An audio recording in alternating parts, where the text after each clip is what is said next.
¿Qué tal? Muy buenas noches, bienvenidos a Minuto 1 en la pantalla de C5N. Hoy más que nunca, la realidad, lo que no te han mostrado durante estos años, ni te mostrarán. Y aquí te hemos mostrado lo que no te han contado en estos años, ni te contarán. Y aquí te lo hemos contado, la realidad sin ambigüedades.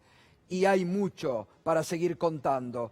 Y la caja de Pandora se sigue destapando, y Comodoro Pro Servicios y los servicios que prestaron a este gobierno se sigue destapando. Todo esto vamos a hablar a partir de este momento. Nos podés acompañar con el hashtag Comodoro Pro Servicios, porque todo el armado del poder político, mediático y judicial, derrotado el 27 de octubre, sigue dando sorpresas en los armados de las causas judiciales, que en la persecución política diagramada por el gobierno de Macri, con los servicios de inteligencia de la AFI, involucradísima en todas estas operetas burdas, armadas desde el poder para perseguir a adversarios políticos. Hoy, la declaración de Lázaro Báez apunta en el mismo sentido de todas las causas armadas durante este gobierno.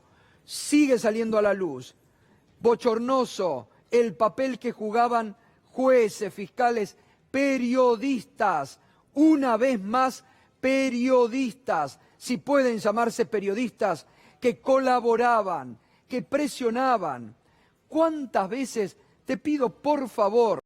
Porque hay que hacer, como te lo digo, tomando lo que el otro día nos decía Susana Rinaldi, memoria activa. A partir de este momento y a partir del 10 de diciembre, memoria activa, por favor. Y te pido que hagas un ejercicio. ¿Cuántas veces leías en la tapa del diario Clarín, tal vez en menos razón el diario La Nación, periodistas que decían, mañana se arrepiente Lázaro Báez? La semana que viene, el hijo de Lázaro Báez se arrepiente. Te vendían, era la forma de presionarlo a Lázaro Báez. ¿Para qué? Como hoy denunció, para que involucre directamente a la expresidenta Cristina Fernández de Kirchner. Lo reveló hoy Lázaro Báez, pero en la misma línea de lo que armaron con la causa de las fotocopias. Todo un armado donde le pedían que nombre la palabra mágica, Bóveda o Cristina Fernández de Kirchner, para la persecución, para la aniquilación de la expresidenta Cristina Fernández de Kirchner. Esto que avaló gran parte de la justicia argentina, hay que decirlo con todas las letras, que avaló gran parte de la justicia argentina, que avalaron integrantes de la Suprema Corte de Justicia de la Nación, que ahora se hacen los distraídos y miran al nuevo gobierno y les hacen llegar mensajes al presidente electo diciendo, yo no fui, pero avalaron la peor podredumbre judicial de los últimos tiempos desde la recuperación democrática. Mire si no hay motivos para que a partir del 10 de diciembre se pongan en marcha los mecanismos de la Constitución Nacional, del juicio político, del Consejo de la Magistratura, para que se castiguen a aquellos jueces que se prestaron a estas prácticas realmente repudiables y bochornosas para todo un proceso democrático. Enseguida vamos a ir con esto, pero también enseguida nos vamos a ocupar del gran papelón del gobierno de Mauricio Macri en el día de hoy.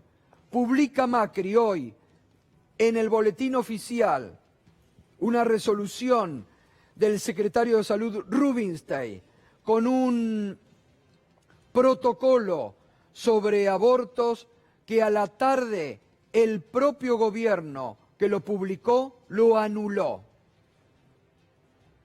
Una contradicción más de este gobierno lleno de contradicciones, lleno de mentiras, lleno de relatos mentirosos. ¿Te acordás cuando te decían el primer feminista por el presidente Macri? Formó parte del relato mentiroso que tuvieron estos 4 años, por suerte, derrotado también el 27 de octubre. Enseguida Irina Hauser se va a ocupar de ese tema también. Pero mire, en esto de lo que hoy denunció Lázaro Báez, te puede gustar, no te puede gustar, te puede caer simpático, no simpático, de eso no se trata cuando hay que aplicar la justicia. Lo estigmatizaron desde el primer momento. Pero ¿sabe qué? Lo que dijo hoy Lázaro Báez no es novedad. ¿Por qué no es novedad? Porque los que armaron la operación lo dijeron públicamente, se burlaban de él, de cómo habían armado la operación política, el armado de otra causa judicial, bochornoso en esta democracia, porque pensaban que eran impunes, pensaban que seguían en el gobierno, vaya a saber hasta cuándo. Lo contaron en público, cómo le armaron la causa a Lázaro Báez. Recuérdelo, en el programa Animales Sueltos, Luis Barrio Nuevo. ¿Se acuerda? Recordémoslo, memoria activa, así. ¿Ese es el padre? ¿De quién? De Lascar. No, Hijo a Eláscar. A Eláscar. Y si yo lo tuve 5 meses a Eláscar. ¿A dónde? Lo tuve conmigo hasta que habló. No me digas. ¿Por qué lo tuviste con vos? Porque había que esperar desde noviembre a ¿Lo abril. cuidaste los 5 meses? Desde abril a noviembre para que... Es una caja sorpresa, Luis. Para que el hombre, Es una caja sorpresa. para que el hombre hable. Sí. ¿me entendés? Lo Cuando- guardaste como testigo Cuando cubierto. empezaba la nata y había que firmarlo y había que decirlo. Había que firmarlo. ¿Y ahora quién tenés, Para que Luis? sea. ¿A quién tenés? ¿Cuánto más tenés ahora? Doctora, brindo con agua, doctora. Brindo con agua, doctora. Sí, no, pará. Ale, yo trabajaba y el chico estaba al lado y quería cobrar el pibe. Había 2 maneras de cobrar. ¿Cobró lo de Lázaro? O que Lázaro le pague o que hablar. Como yo no tenía confianza con Lázaro, porque nunca hablé Ahora, con esto, escúchame. entonces Lázaro nunca le hizo una propuesta. El papá de Lázaro. Cuando vino me dijo, y nada, dice que te van a matar. ¿Quién No. le dijo eso? Ah, le dijeron. Le digo yo, le dijo, te van a matar. Quédate acá. Tenés que hablar. ¿Cómo? Y tenés que dar la cámara, contá todo. ¿Viste? Y lo festejaban alegremente en un programa de televisión. Lo celebraban, la operación burda que habían armado, porque se creían impunes. Este poder político, mediático y judicial que sostuvo a Mauricio Macri, que sostuvieron estas operaciones berretas armadas para perseguir a adversarios políticos en la Argentina. Todo se cae, se desmorona, porque fueron derrotados el 27 de octubre. Todo empieza a salir a la luz, lo que todavía deberemos ver, todavía lo que veremos sobre esto que se va desmembrando rápidamente. Hoy nos enteramos, otro bochorno. El juez federal Claudio Bonadío tenía pinchado el teléfono al empresario Pedro Echeves, el que lo denunció a Marcelo Sebastián D'Alessio y al fiscal Carlos Stornelli desde el año 2015. 2015, desde antes del D'Alessio Gay. Ahora, uno se pregunta, si Bonadío lo tenía pinchado, ¿no se enteró Bonadío de cómo lo apretaban a Pedro Echeves? ¿No escuchaba, si escuchaba en tiempo real, no escuchaba Bonadío las extorsiones que le hacían a Pedro Echeves? ¿Por qué lo escuchaba Bonadío? ¿Por qué lo apretaban a Pedro Echeves con la causa de las fotocopias de los cuadernos? ¿Qué era lo que perseguían? ¿Desde cuándo estaban armando estas operaciones? Recordemos lo que Pedro Echeves, el empresario que sigue exiliado porque teme por su vida si vuelve a la Argentina, nos decía cuando lo entrevistamos a principios de este año en Estados Unidos. Le hacían como que le sugería que Campillo iba a declarar en contra suya. En contra mío, sí. Y que ahí lo iban a involucrar en la causa de los cuadernos. Claro, exacto. Cosa que yo sabía que... ¿Y qué le decía él desde México a través de los mensajes para presionarlo? ¿Qué mensaje le mandaba? Bueno, él me enviaba mensajes a mí diciendo que el día 10 había que abonar ese dinero antes que llegue la fecha. Entonces yo tenía mi temor también. No es que yo desconfiara de Campillo, porque yo con él no había tenido ningún tipo de relación después del 2017. Pero usted sabe que una persona desesperada, que pueda estar presa, puede llegar, en lo que él me decía, la famosa prueba diabólica, que significa que yo te armo una prueba y después tenés que salir a probar que es así, que no es así. ¿Cómo es eso? Él le hablaba de la prueba diabólica. La prueba diabólica. ¿Le escribía eso? Claro. Él me decía, mirá, la verdad es sugestiva, no es real, la verdad es otra cosa. Entonces, este hombre quiere salir de estar en libertad, entonces de esa manera, de estar en libertad, te va a involucrar a vos. Y la prueba diabólica era Campillo. Esa era la prueba diabólica, era él. Campillo lo iban a decía. terminar involucrando a usted. Claro. Lo iban a hacer que le diga o que lo nombre a usted. Exactamente. Y así se armaban estas causas y estas operetas judiciales en la Argentina desde el 2015 al 2019. Irina Hauser, buenas noches Irina, nos seguimos sorprendiendo con Comodoro Pro Servicios, ¿no? Hola, buenas noches Gustavo. Este dato sorprendente aparece hoy en una resolución del juez Ramos Padilla, donde da cuenta de que la Oficina de Escuchas, que depende de la Corte Suprema, le confirma que Pedro Echeves, el empresario que además con su denuncia dio origen a la causa judicial donde se investiga el espionaje, tenía los teléfonos pinchados por orden del juez Claudio Bonadío en un expediente donde se investiga una estafa. Este expediente nace en el año 2015 y aparentemente la escucha es del año 2016, habría durado 9 meses por la información que tenemos hasta el momento. ¿Esto qué quiere decir? Pedro Echeves era escuchado antes de lo que conocemos como el D'Alessio Gate. ¿Qué puede haber sido utilizado de todo esto? ¿Fue utilizado? Seguramente serán las preguntas que planteen los abogados de Echeves, que, dicho sea de paso, no tenían ni la menor idea de la existencia de esta causa. Pedro Echeves nunca fue notificado de la existencia de una causa judicial. Cuando vos te pinchan el teléfono es porque se están investigando, porque supuestamente estás imputado. Esto nunca fue notificado ni a Pedro Echeves ni a sus abogados. De manera que ahora pronto nos enteraremos si es que le dan alguna respuesta a los abogados de Pedro Echeves. Pero además, quien pidió ver esta causa judicial es el juez Ramos Padilla, porque estaba precisamente certificando esta situación. Y lo que dice la resolución Ramos Padilla es que hubo referencias de los agentes Ricardo Bogoliuk y Aníbal de Gastaldi, quienes están presos en esta asociación ilícita de espionaje, referencias a esta situación de la pinchadura de los teléfonos. ¿Qué es lo que dijeron ellos en su indagatoria? Que el falso abogado Marcelo Sebastián D'Alessio, en alguna oportunidad, que sería en el año 2018, les dijo, ojo con Pedro Echeves porque tiene los teléfonos intervenidos. Es decir, que esto se conocía con antelación. Bien, Irina, muchas gracias. Y hoy declaró Lázaro Báez.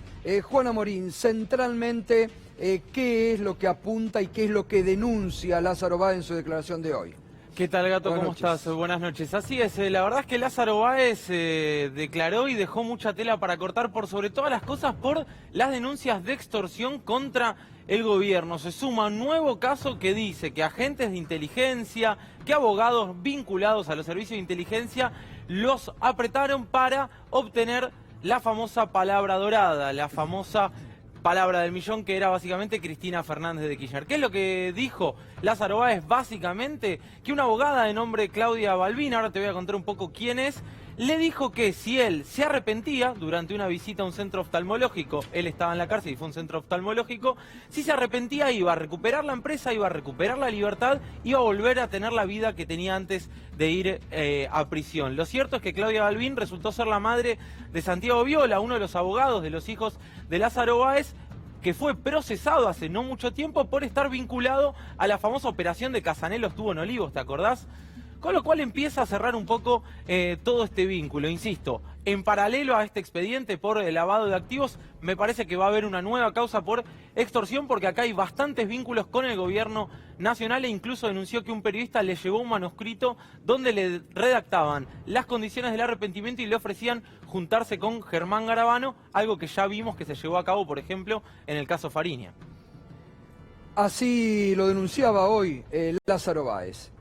Cuando me llevaron a un supuesto control oftalmológico que no tenía previsto en el Hospital Penitenciario Central. Y cuando estaba esperando al médico, se me acerca una mujer muy bien vestida de cabellos castaños y de unos 60 años de edad aproximadamente, acompañada por otras 2 personas de traje. Ella se identifica como la doctora Balbín. Esta abogada se presenta como enviada del presidente de la Nación, Mauricio Macri, y que dice trabajar para la Agencia Federal de Inteligencia junto a la señora Silvia Magdalani. Ante mi estupor, me siguió relatando que estaba allí para resolver mi problema y el de mi familia. Me dijo que si yo colaboraba, mis hijos no tendrían problema y que se me devolverían gran parte de mis empresas y bienes. Que además recobraría en forma inmediata mi libertad.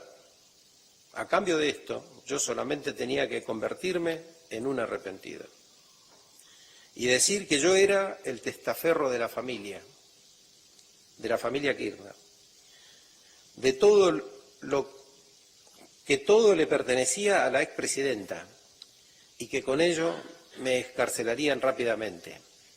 También me advirtió que de negarme a colaborar, el tema no sería solo contra mí, sino que mi familia sería la que sufriría las consecuencias.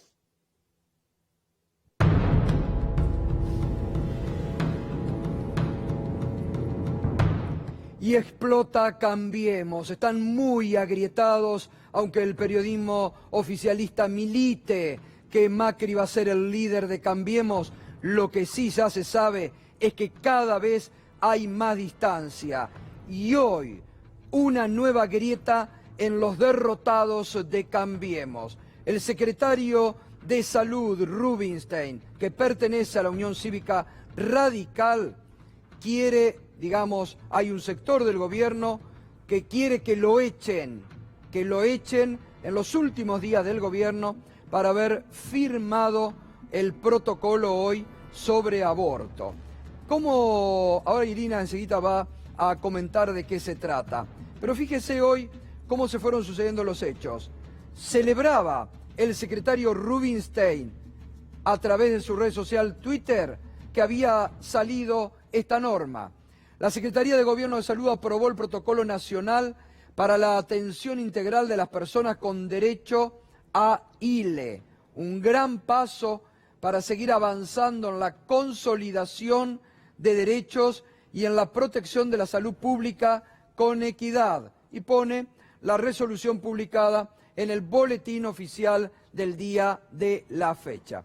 Pero empiezan a salir los que se oponían en el tratamiento de la ley de aborto. Por ejemplo, Federico Pinedo, que reveló hace poco que Macri le había pedido a él que no deje que pase en el Senado la ley de aborto. Y Pinedo dice: me parece lamentable y claramente inconstitucional la resolución del secretario de Salud ampliando de manera irresponsable las causales de aborto no punible y limitando la objeción de conciencia médica.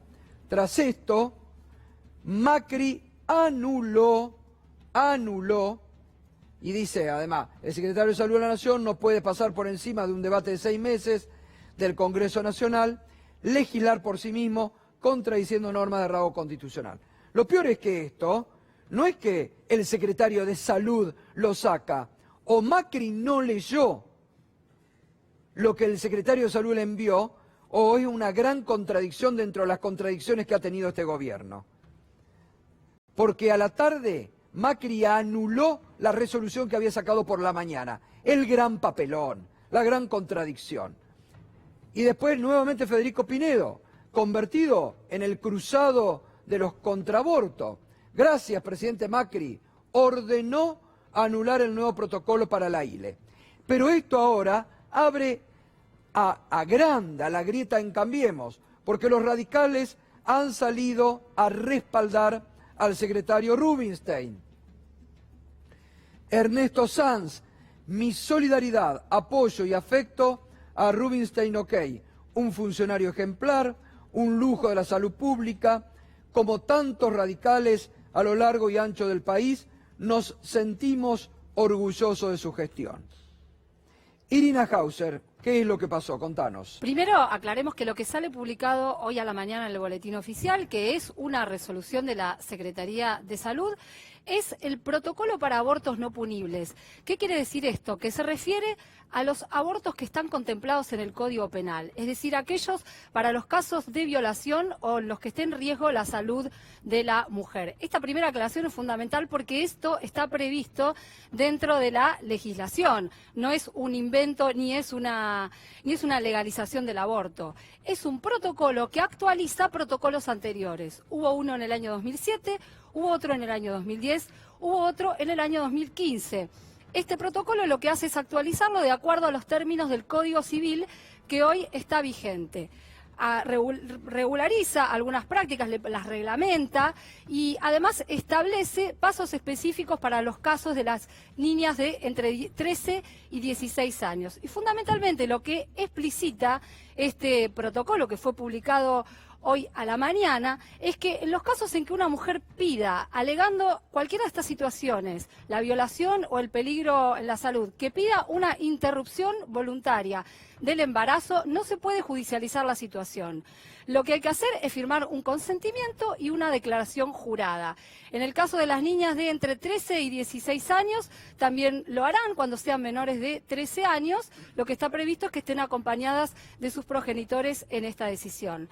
Toda institución de salud, pública o privada, de acuerdo a los términos de este protocolo, está obligada a atender esos casos de interrupción voluntaria y legal del embarazo. Esto es lo que tanto escandalizó al presidente, es una actualización de los términos de esos protocolos que ya existían en nuestro país. Esa es la situación, simplemente regularizar y poner en claro los casos y qué se hace ante el pedido de la ILE, de la interrupción voluntaria del embarazo. Bien, gracias Irina. Vamos a ver cómo continúa, porque hoy había versiones en el seno del gobierno, unos que sostenían que Rubinstein, a pocos días Macri de dejar el poder, debía renunciar, lo que sería realmente un bochorno más, o que, bueno, tendrá Rubinstein que soportar la humillación que el presidente Macri le hizo en el día de hoy y seguir hasta la finalización del periodo presidencial. Muy bien, el Congreso de la Nación, la Cámara de Diputados que está sesionando, aprobó esta tarde una nueva ley de alquileres. Deberá pasar ahora al Senado, un tema realmente muy preocupante para muchísimas familias en la Argentina.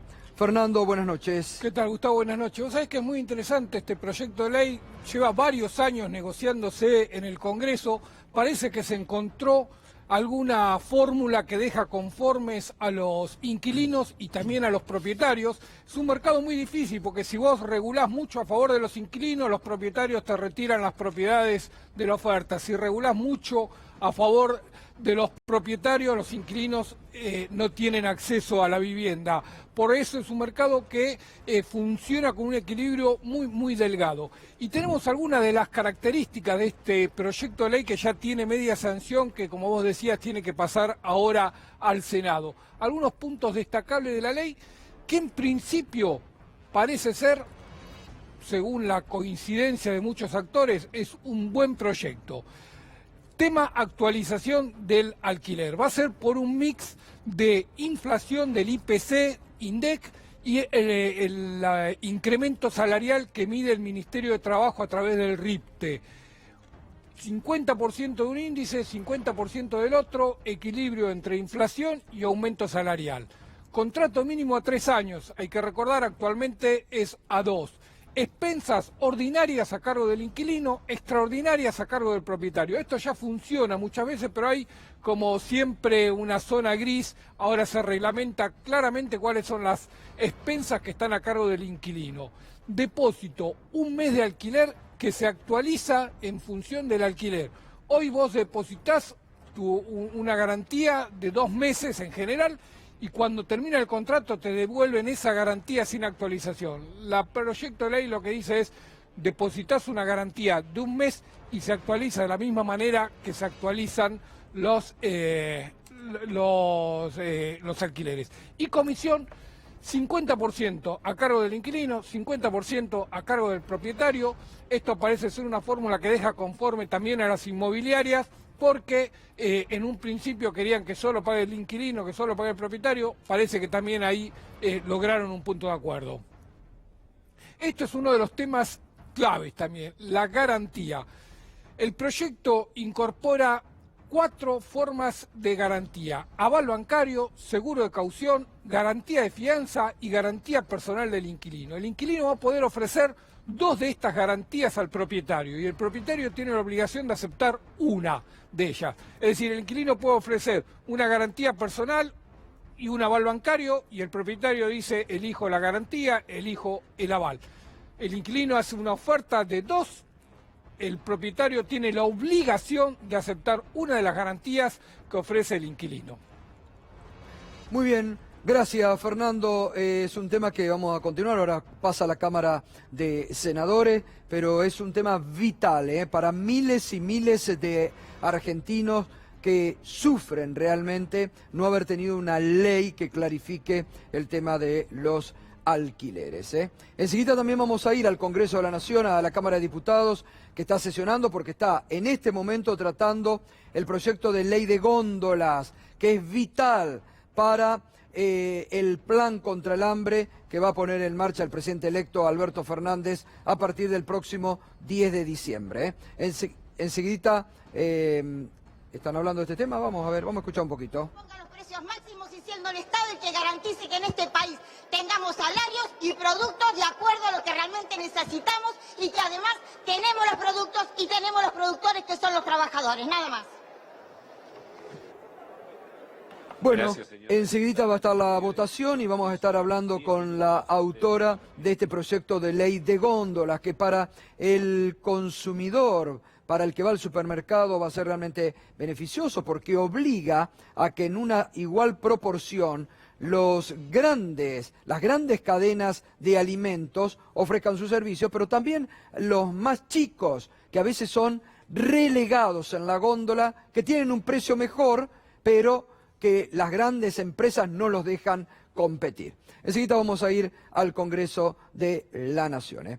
Y hablando de este tema, Daniel Arroyo, el futuro ministro de Desarrollo Social, estuvo en la provincia de Corrientes, una de las provincias con mayor índice de pobreza y de hambre de la Argentina, presentando el Plan Nacional contra el Hambre, y decía lo siguiente. Hoy hubo una reunión muy importante con intendentes de toda la región, mucho compromiso. Esto se hace de abajo hacia arriba. Así como Alberto Fernández convocó un Consejo Argentina contra el Hambre a nivel nacional, donde estuvieron las entidades del agro, los que producen alimentos, los supermercados, las universidades, los dirigentes sociales, sindicales. En cada uno de 2.200 municipios se va a crear un consejo local con esto, donde van a estar todos, van a hacer un seguimiento sobre la base. Todos tienen que acceder a la canasta básica de alimentos y tienen que comer bien, en especial los más chicos. El partido se juega en los primeros años, por eso esta idea de arrancar con las madres que tienen chicos menores de 6 años. No solo no hay intermediación, sino que la tecnología juega a favor hoy, la tecnología ayuda a hacer seguimiento. Va a ser la primera vez que tenga un plan la Argentina que tiene seguimiento en tiempo real. Se van a hacer los controles de peso y talla en tiempo real, compra la familia alimentos, compra en el comedor y sale lo que va comprando, entonces ahí se puede hacer un seguimiento, una evaluación, ver en qué se puede mejorar o no, qué cosas hay que ir modificando. Y se conocieron hoy los datos de la canasta de la pobreza. ¿Cuánto se necesita en la Argentina para no caer en la línea de pobreza? Sigue aumentando la canasta de alimentos. La canasta básica total en octubre, una familia necesitó 35.647 pesos para no ser pobre. Aumentó 11.406 pesos en 12 meses, un 47,05% para arriba, Tremendo, tremendo. ¿Sabés, Gustavo, que es el equivalente a 2 salarios mínimo vital y móvil el costo de una canasta básica? Así que tenés que tener 2 salarios para no ser pobre. Bien. ¿Y qué más? Se necesitan 14.202 pesos para no ser indigente. Aumentó 4.467 pesos en 12 meses, un 45,88% para arriba.